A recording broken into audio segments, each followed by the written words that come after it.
I was eating breakfast in the kitchen of our student house when I heard the voices coming from the basement again. It was strange, because that part of the house was vacant. And yet I'd heard the voices coming from there again and again. Every single time, it was a man and a woman. Their bickering carrying through the vents to my ears. My friend Steve was living with me at the time, going to school for music theory at the same college a few blocks away. He came downstairs just at that moment to eat a bowl of cereal. I put my finger to my lips and pointed down as he entered the room. "You hear that, right?" I whispered. He raised his eyebrows and listened. The voices continued to argue bitterly. "Man, again? Who the hell is that?" It had happened a few days prior as well. We'd only recently moved into the house, and the landlord was a bit eccentric, but he'd assured us we were alone when we'd asked him about it. I heard the front door open suddenly. "Hello, guys," our landlord shouted in his deeply accented voice as he entered, unannounced as usual, just as I was thinking of him. The man consistently barged into the house without knocking, despite tenant rights laws which prohibited such things. He also liked to hook up the adjacent houses, which he also owned, with Ethernet cables, running out through the back door, thus providing cheap and painfully slow internet access for us and the entire neighborhood. A couple days prior, Steve and I had begun to call the landlord Dragon, mostly due to his Machiavellian nature, and because he told us he lived on a street called Stone Ridge. Also, his name was Dragovich or something similar. We didn't dare call him Dragon to his face, though, although he probably would have taken it as a compliment. "Hey," I said as he entered the kitchen. "Could you give us a call next time you want to come over? Even just knocking would be a huge improvement." "You guys are so funny," he said, sitting down and pouring himself a bowl of cereal. "Wild college party guys. I love it. So, what are we doing today? Playing a prank on the dean like in movies?" Steve and I looked at each other awkwardly, unsure how to get him to leave and understand this was not okay. He couldn't just come in uninvited and eat our Cinnamon Toast Crunch. But at the same time, there was the matter of the basement. "Actually, we're mostly just doing homework today. Very busy with homework. But we were wondering about the basement. We heard voices from down there again. Just now. A man and a woman talking." Dragon poured some milk in his bowl and ate a large bite, speaking with his mouth full. "There's nobody in basement, guys. We've been over this. You want me to show you? Come, I'll show you. We go see basement together." He led us down the stairs into the basement with the bowl in his hand, sloshing milk everywhere, and showed us the small apartment down there. To his credit, it was completely empty. "See, no voices to make talk. You boys hearing things." "And there's no other rooms down here?" I asked suspiciously. "None. Like I say, you imagine this. These old houses, they make sounds weird sometimes." He led us back upstairs and sat back down to finish his cereal. "So, you guys are liking the place so far, right? Pretty nice? You have whole house to yourselves. Bachelor pad. You party it up. Just make sure you invite me, okay? And don't wreck the place. Actually, on second thought, no parties." He stood up after finishing his cereal and puttered around the kitchen for a few seconds, then blurted out, "Oh, by the way, you have my rent money?" "It's only the 15th of the month. We don't have to pay you for another 2 weeks." Okay, if you don't have it, no problem. Okay, I better get going. You guys have a good one." Dragon went out the front door, and the two of us were left alone again, wondering just what the hell we'd gotten ourselves into with this awful, low-budget house we'd rented. Little did we know, it was about to get much, much worse. That night, I was sleeping in bed when I woke up shivering. It was freezing cold in my bedroom, and when I opened my eyes and exhaled, I realized I could see my breath. What the hell?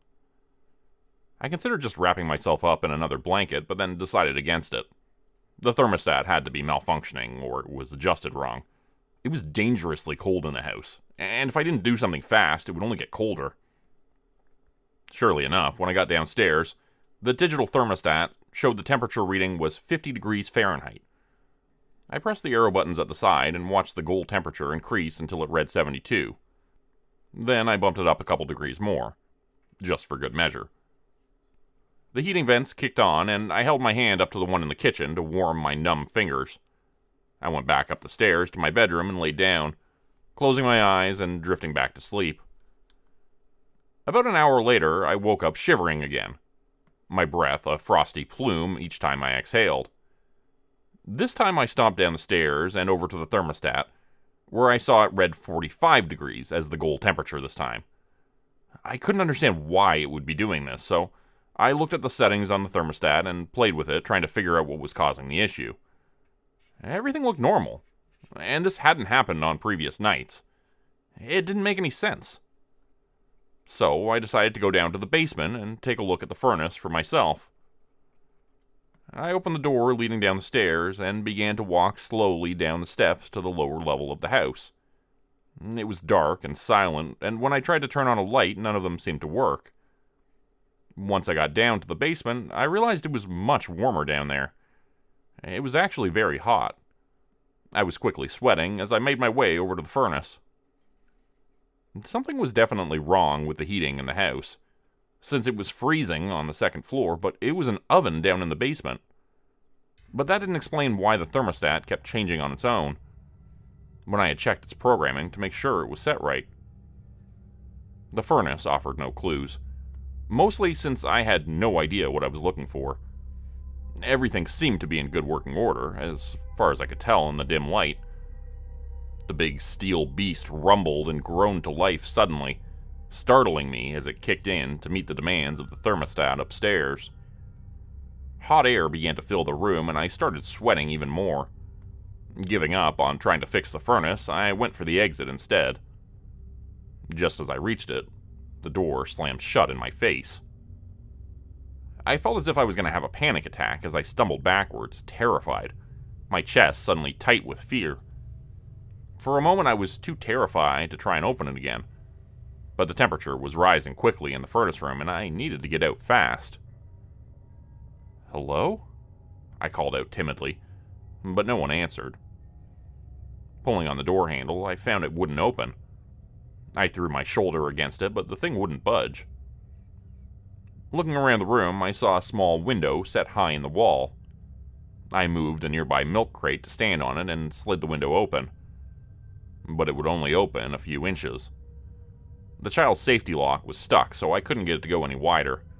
There was no chance of squeezing my bulk through that crack, I thought. But at least the open window was allowing a breeze to waft in, cooling my sweat-dampened face as I stood pacing, trying to figure out a plan.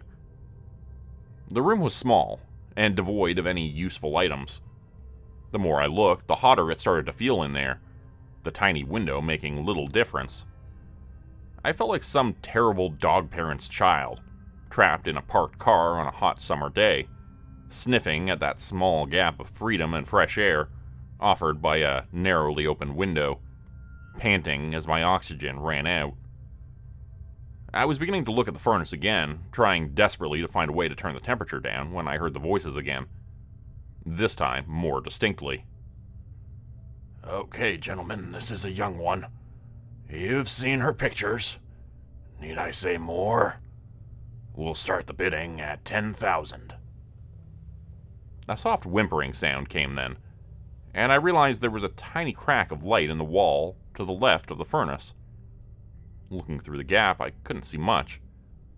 I needed to get closer. Pushing against the panel, it began to slide forward. It appeared there was a secret room beside this one. That was where the voices had been coming from all along.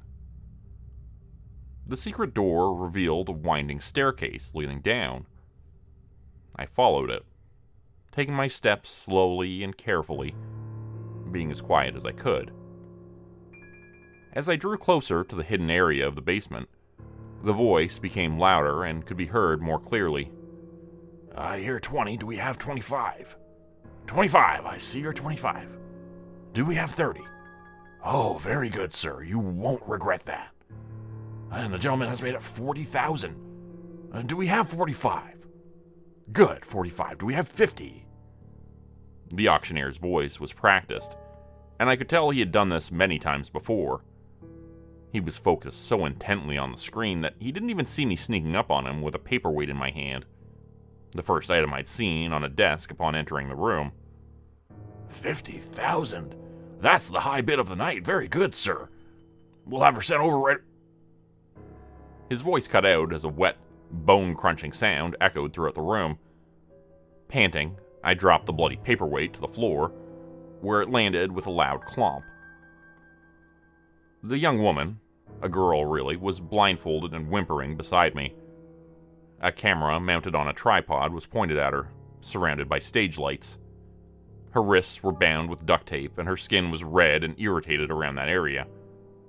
I untied her and took the blindfold off. "You're safe," I said. "I'm going to try to get you out of here." "Thank you," the girl said in broken English, the look of gratitude on her face unmistakable. On the enormous computer screens, a dozen different windows containing shadowed faces suddenly began closing one by one, the visages rapidly disappearing before I could register who they were. But a few did look familiar. Oligarchs and rich people I had seen on TV or in magazines. It was impossible to be certain from such brief glimpses. As I grabbed the girl's hand to take her out of the basement, another pair of voices came from up ahead. This time, there was no way out.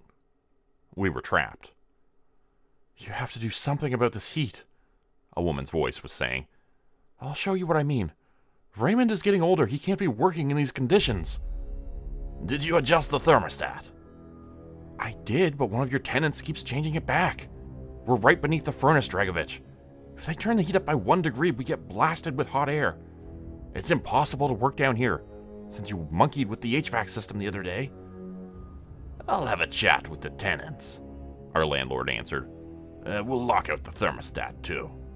That way they can't play with it." "Wait, what's this? Did you leave this open?" The two voices paused, and then a rustling sound of movement came hurrying toward us. My heart hammering in my chest, I backed away, holding the girl's hand tightly. She squeezed mine back as Dragon entered the room with a woman I didn't recognize. I did, however, recognize her voice. It was the same one I had heard coming through the vent from upstairs. "Speak of the devil," Dragon said, his tone darker and angrier than I'd ever seen before. He produced a pistol from his waist at the back. "I see you have been poking around where you shouldn't have been looking." He turned to look at the woman he was with. "Get on the phone with the clients. Tell them everything is secure." She nodded and went over to a nearby landline. The phone was red and old like the one on the president's desk. "And let them know we have another item up for sale on the auction block," Dragon said. "A young man, tall, with broad shoulders. He'll be a fine worker. We'll start the bidding at 20,000. The story you just heard was written by me, and a variation of it previously featured on the Dr. Nosleep podcast and YouTube channel. If you'd like to check out their channel for more content, please check out the description below. Become a channel member today for early access to videos and special emojis only available to members. Check out the description below or click the join button for more info. Today's video was supported by patrons like Mark from Earth, Crimson Muse, Joy Burton, Diane Showers, Mark Sewall, Cheryl James, Pick Your Sticker, Teddy Dog, Clue 404, Mamakato, Dante Kincaid, Zarin Ray, Angela Donovan, Blarian50, Devin Kyle, Timothy Baird, Ajeti, Bert Turner, Bajani Espinal, Michael Pierce, Big Joe, Gary Harkonnen, LaDonna Spivey, Scott Tanaka, Tom Stewart, Sherman Davis, Bryce Shelton, Susan McClendon, Elise Batiste, Lisa and the Cult Jam, Open Circuit, Fabulivore, Raymond Jaggers, That Darn Fox, Raison Detra, Kai Gaming 99, Wendy Burns, The Wendigo, Michael Squishy Park, The Gemstar, Vault 77 Citizen, Puppy Dan, Clovis Wolf, Elder Gelm, Derek Prey,